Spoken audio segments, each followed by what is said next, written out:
Hola, ¿qué tal, queridos amigos? Nuevamente nos encontramos para seguir hablando de estos temas tan extraordinarios que encontramos en la palabra de Dios. La Biblia es un libro fantástico, realmente es un libro con un tesoro inagotable de verdades que nos ayuda a comprender más y mejor el plan de Dios para nuestras vidas. Y estamos estudiando el mensaje de los tres ángeles. ¡Qué mensaje extraordinario! El último mensaje de misericordia de Dios para este mundo, antes de que regrese Jesús. Este mensaje tiene como propósito preparar a un pueblo para la segunda venida de Jesús. Ya hemos analizado el primer mensaje. Estamos en el capítulo 14, versículo 8 de Apocalipsis con el segundo mensaje, el del segundo ángel. Y estamos hablando todavía del vino de Babilonia. Esto es bastante extenso. No podemos en un solo programa hablar de cada uno de los detalles. Así que hemos ido viendo cómo el vino de Babilonia fue reemplazando la verdad de Dios por la mentira. Y hablamos de esa fatídica enseñanza de la inmortalidad del alma que trajo un falso culto, una falsa adoración y un falso sistema de salvación. Hoy quiero hablar contigo acerca de otro aspecto del vino de Babilonia. Y para eso quiero que vayas conmigo al libro de Génesis, capítulo 2, versículos 1 al 3.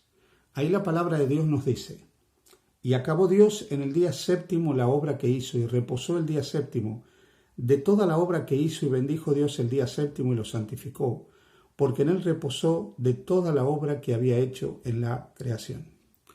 ¿Recuerdas cuando hablamos del mensaje del primer ángel y dijimos que ese mensaje nos conectaba con el Dios creador? Porque nos invitaba a adorar al creador que hizo el cielo, la tierra, el mar y la fuente de las aguas. Efectivamente, el mensaje de la Biblia es que hay un creador. Y ese creador trajo la vida por medio de su palabra. Él mandó y fue hecho. Todo lo que existe a nuestro alrededor es el resultado de la obra creadora de Dios. Y hablamos también de que nada existe como resultado de un largo proceso evolutivo. Nada más anticientífico que aceptar este concepto de la evolución, que es cierto que ha sido sacralizado en los ambientes científicos y tecnológicos y médicos, pero la Biblia no enseña eso. La razón lo descartaría por completo. Y una ciencia bien entendida y bien comprendida tampoco lo podría aceptar. La evolución, dijimos, va en contra de leyes fundamentales de la biología, leyes fundamentales de la termodinámica, va en contra de la razón, va en contra del concepto del diseño que nosotros encontramos no solo en el cosmos, sino en toda la creación. La Biblia nos dice que Dios creó el mundo, que Dios hizo todas las cosas. El capítulo 1 del libro de Génesis va relatando día por día lo que Dios fue creando en este planeta, lo que Dios fue haciendo en este planeta. Y cuando Dios terminó su obra creadora, el capítulo 2 de Génesis nos informa que Dios cesó de crear y ese día reposó. Y no solo descansó en ese día, sino que lo apartó, santificar, lo puso a un lado, para un uso sagrado, para un uso especial. Desde el momento de la creación, el séptimo día de la semana fue el día de descanso otorgado por Dios a la humanidad.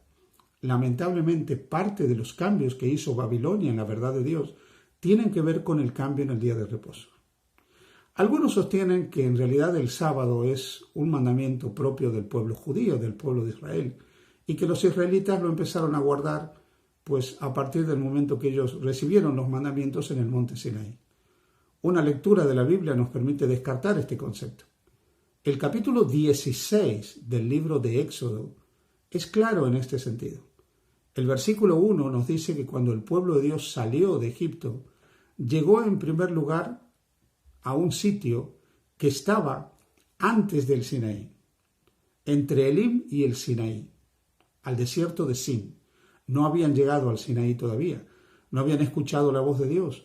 Moisés no había subido a recibir las tablas de piedra con los 10 mandamientos. El sábado, por lo tanto, no había sido promulgado todavía en el Sinaí.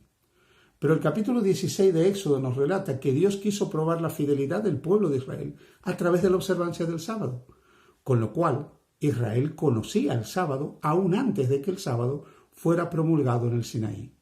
¿Cómo lo sabemos? El capítulo 16 del libro de Éxodo dice en los versículos 29 y 30: Mirad que Jehová os dio el sábado, y por esto en el sexto día os da pan para 2 días. Quédese pues cada uno en su lugar, y nadie salga de él en el séptimo día. Así el pueblo reposó el séptimo día. Cada día Dios le entregaba el maná, el pan del cielo, e invitaba al pueblo a salir y recoger la porción que necesitaba para cada día. Pero el día viernes, el sexto día, les daba maná para 2 días. Y pedía al pueblo que no salieran en el séptimo día, sino que descansaran, que reposaran en ese día. El versículo 28 del libro de Éxodo 16 nos dice que en un momento cuando Dios ve la infidelidad de su pueblo en la observancia del sábado, les pregunta: y dijo Jehová a Moisés: ¿hasta cuándo no queréis guardar mis mandamientos y mis leyes? Así que el pueblo de Israel ya conocía el sábado como día de reposo. El sábado existe desde la creación, no desde el Sinaí. Pero cuando el pueblo de Israel llegó al monte Sinaí dentro de los 10 mandamientos, Dios promulgó el sábado nuevamente como día de reposo y lo inscripturó en tablas de piedras. Éxodo capítulo 20, a partir del versículo 8, nos dice: acuérdate del sábado para santificarlo, 6 días trabajarás y harás toda tu obra. Mas el séptimo día es reposo para Jehová tu Dios. No hagas en él obra alguna, tú, ni tu hijo, ni tu hija, ni tu siervo, ni tu criada, ni tu bestia, ni el extranjero que está dentro de tus puertas. Porque en 6 días hizo Jehová los cielos y la tierra, el mar y todas las cosas que en ellos hay. Y reposó en el séptimo día, por tanto Jehová bendijo el día de reposo y lo santificó. Aquí está el mandamiento. Pero recuerda que leímos en Daniel capítulo 7, 25, que el cuerno pequeño, el anticristo, la Babilonia mística y religiosa, el romanismo papal, intentaría cambiar los tiempos y la ley. Y no solo quitó el segundo mandamiento que prohibía el culto a las imágenes para introducir una falsa adoración, un falso sistema de culto dentro de la iglesia acorde al paganismo que se estaba introduciendo dentro del cristianismo, sino que también quitó el cuarto mandamiento para introducir otro día de reposo distinto al séptimo. El día de reposo que está asociado al domingo, que en el paganismo era el día del sol. No obstante, la Biblia nos dice, por ejemplo, en Nehemías capítulo 9, versículos 13 y 14, sobre el monte Sinaí descendiste y hablaste con ellos desde el cielo, y les diste juicios rectos, leyes verdaderas y estatutos y mandamientos buenos.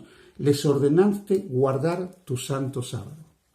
Cuando Jesús estuvo en la tierra, hablando de ese mismo sábado que Dios le dio al pueblo de Israel en el monte Sinaí, que ya el pueblo de Israel conocía cuando salió del cautiverio en Egipto, que ya se guardaba desde la creación, como hemos leído en Génesis capítulo 2, cuando Jesús habla de su relación con el sábado, lo leemos en Mateo 12, 8, Jesús dijo: el Hijo del Hombre es Señor aún del sábado.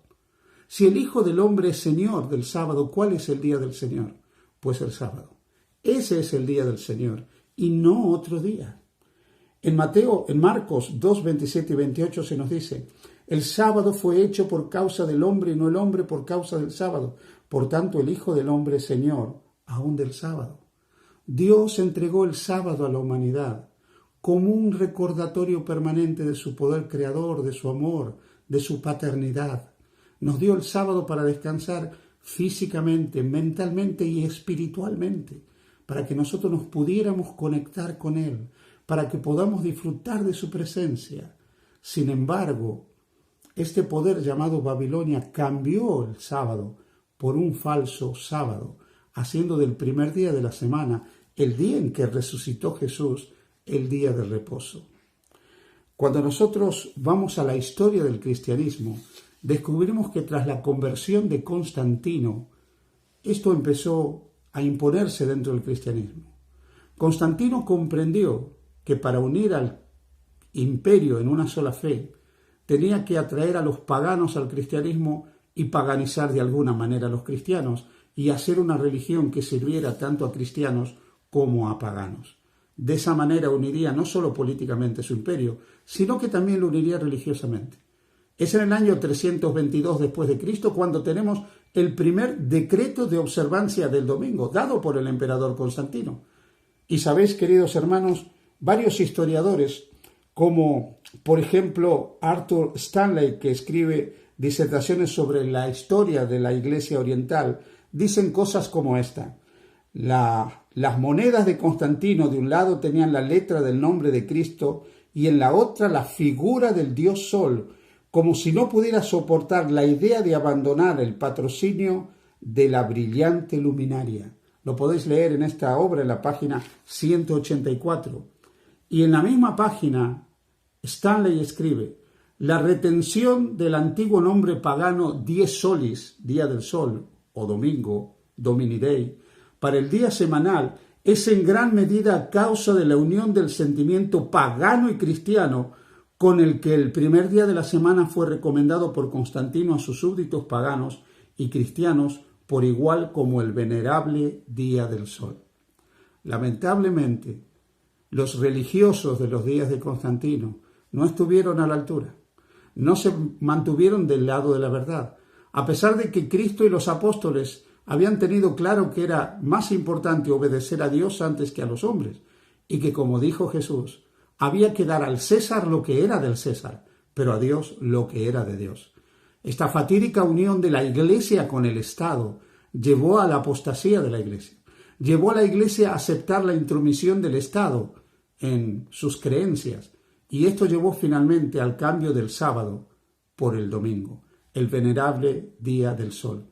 Muchos paganos fueron atraídos al cristianismo a través del culto a las imágenes, a través de la inmortalidad del alma y a través de la observancia del domingo que reemplazó lentamente al sábado dentro del cristianismo. Por eso se puede decir de los dirigentes religiosos de aquella época lo que dice el profeta Jeremías en el libro de Lamentaciones, capítulo 4 y versículo 13. Los pecados de sus profetas y las maldades de sus sacerdotes llevaron a este estado de apostasía. O como dice Jeremías, capítulo 50, versículo 6. Ovejas perdidas fueron mi pueblo, sus pastores las hicieron errar y se olvidaron de su redil. Queridos amigos, Dios nos regaló el séptimo día de la semana para que nosotros descansemos de nuestras obras, de nuestras fatigas, de nuestros problemas, de nuestros inconvenientes, pero para que descansemos aferrados a Dios, a ese Dios que es creador, que tiene todo poder en el cielo y en la tierra, al autor de nuestra vida, a ese Dios que nos invita a contemplar su obra creadora y encontrar en esa contemplación confianza, porque si Él tiene cuidado de las aves, si Él tiene cuidado de la naturaleza, nos invita a confiar que también tendrá cuidado de nosotros. Lamentablemente el hombre de pecado, el paganismo, el anticristo, Babilonia, el romanismo, nos ha querido quitar esta bendición del sábado por un falso sábado, por lo que era finalmente una fiesta de origen pagano. Y esto trajo la apostasía de la Iglesia. Esto hizo que al olvidarse millones de personas de su creador y al dejar de conmemorar la obra creadora, esto permitió que sí, durante mucho tiempo la imagen de Dios se borrara, se fuera borrando de la mente de la gente. Y como resultado, finalmente, aparecería el ateísmo, aparecería el evolucionismo, aparecería la negación de Dios como creador y autor de la vida. Si el sábado siempre hubiera sido guardado, no hubiera habido ateos en este mundo, porque siempre se hubiera recordado que hay un Dios en los cielos, que es el creador del cielo y de la tierra. Mira a ese Dios que te ama, que te cuida, que te sustenta, que te sostiene. En Él podrás encontrar reposo semanalmente y cada día de tu vida. Que Dios te bendiga.